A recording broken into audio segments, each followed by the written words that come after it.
guy and being a weapon that way. Because you're going to see a guy this weekend that's a weapon that way in Baltimore.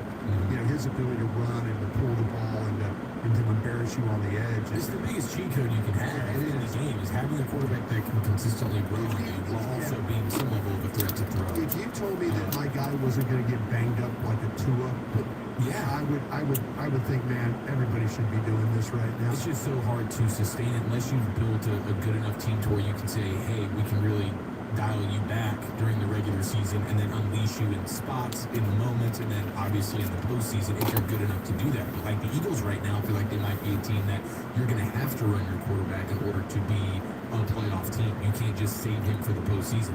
And we've seen, you just can't do it.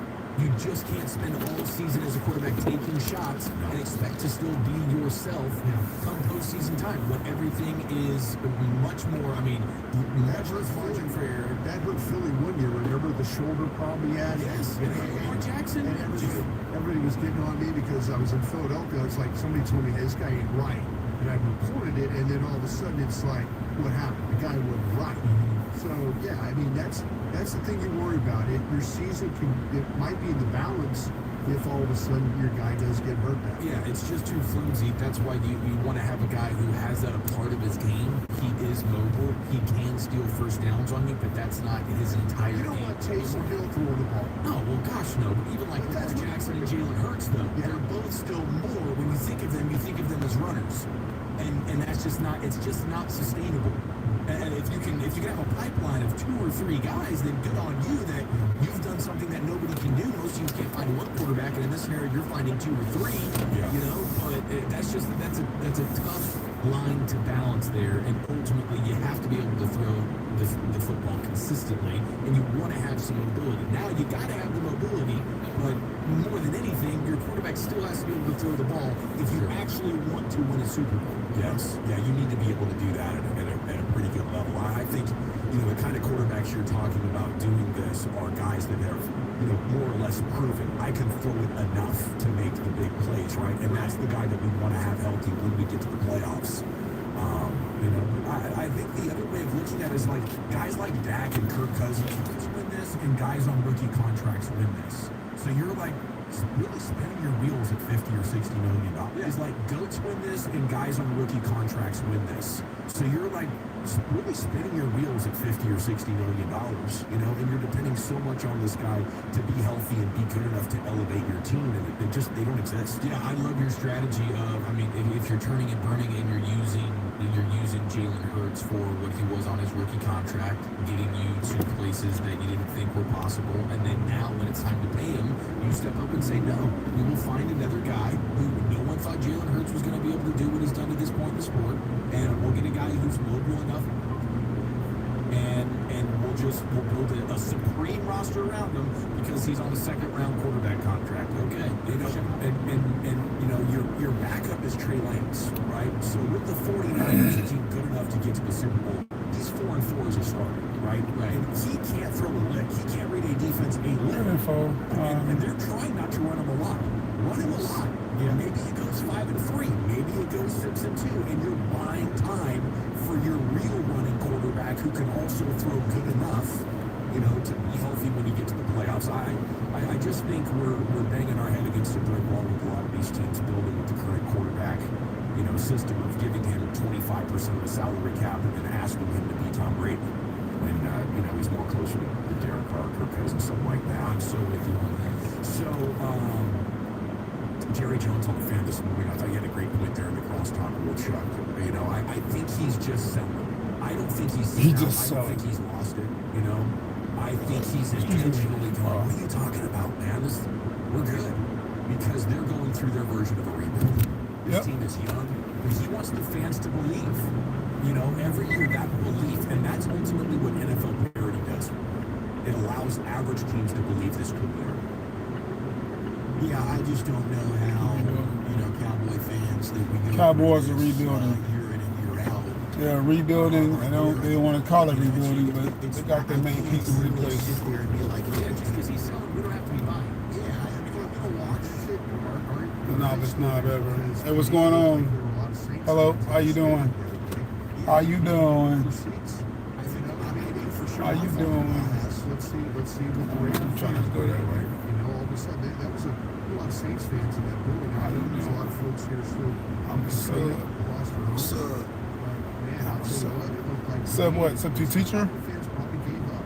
And maybe they got rid of their tickets. And now they're going to be out when they're going to buy tickets. I guess the question would be, because those seats are sold and the money is being earned, does that have an effect, or is it frustrating? Because it is for me as a Cowboy fan to be sitting there at AT&T Stadium and hearing Udat chants break out. And look, the Cowboys get the benefit of that on the road. It happened week 1 in Cleveland. Yeah. Cowboy chants were breaking out. Cowboy fans travel. But you, a team that should be held to that standard No and be more subscribe. prideful. No sub. that is Oh, not the thank you. Cowboys. I'm new to this, so I'm learning the technology. I'm learning the terminology. So forgive me for that.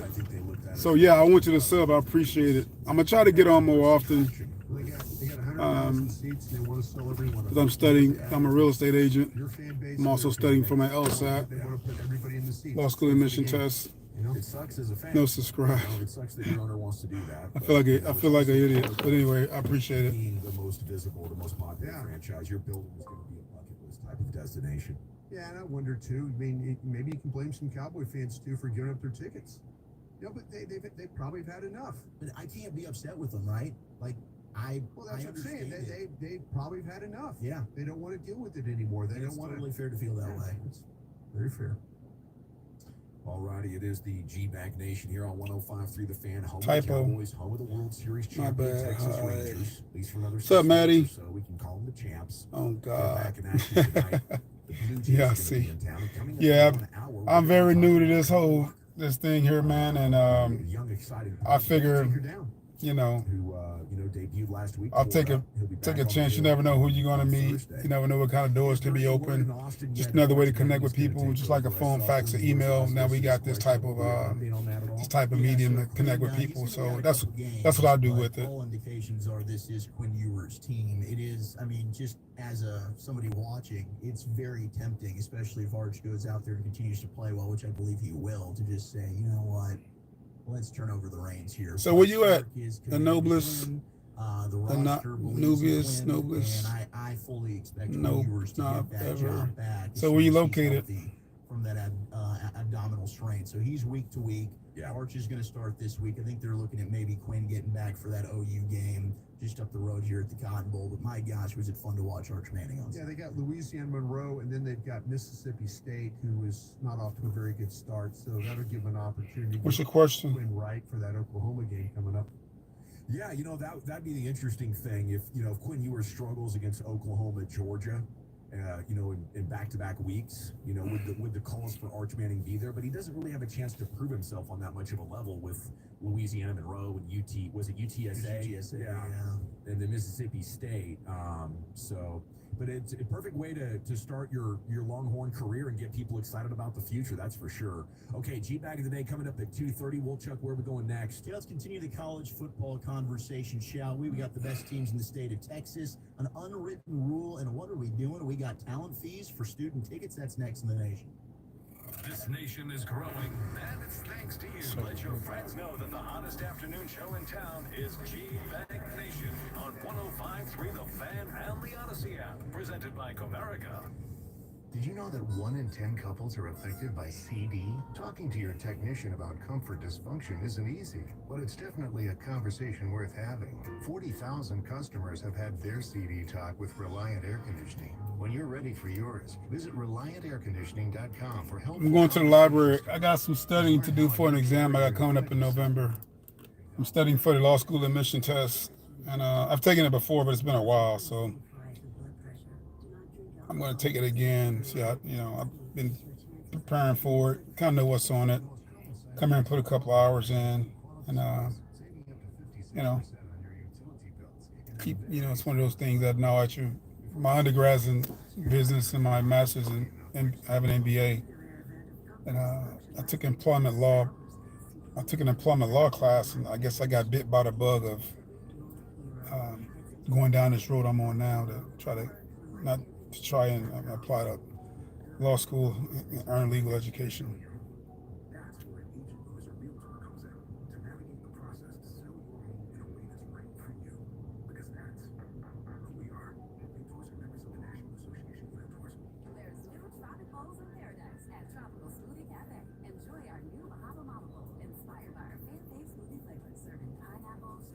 So where you located?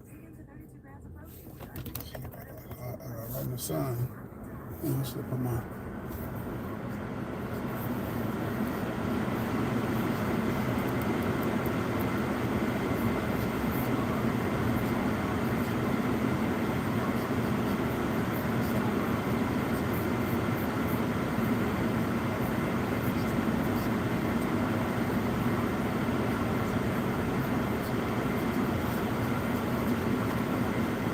Yes. Yeah, where you from? The noblest knob ever? Ever?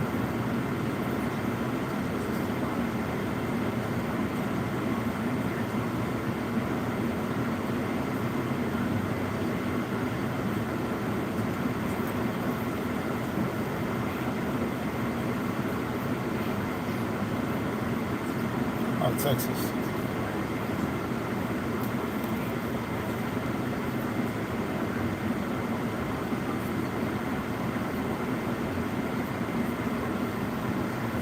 Excuse me.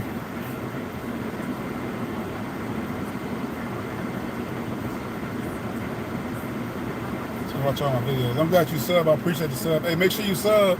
If you come on, make sure you sub so I can so you'll know when I'm on and I can talk about whatever. You know, right now my goal is like I'm at the library currently. I'm studying for an exam I got to take in November. So yeah, I want you you come on, just want you to sub. Now get my numbers up. I'm not sure what number I should be shooting for, but I gotta get on more. I gotta get on more to make sure I get a foundation behind me.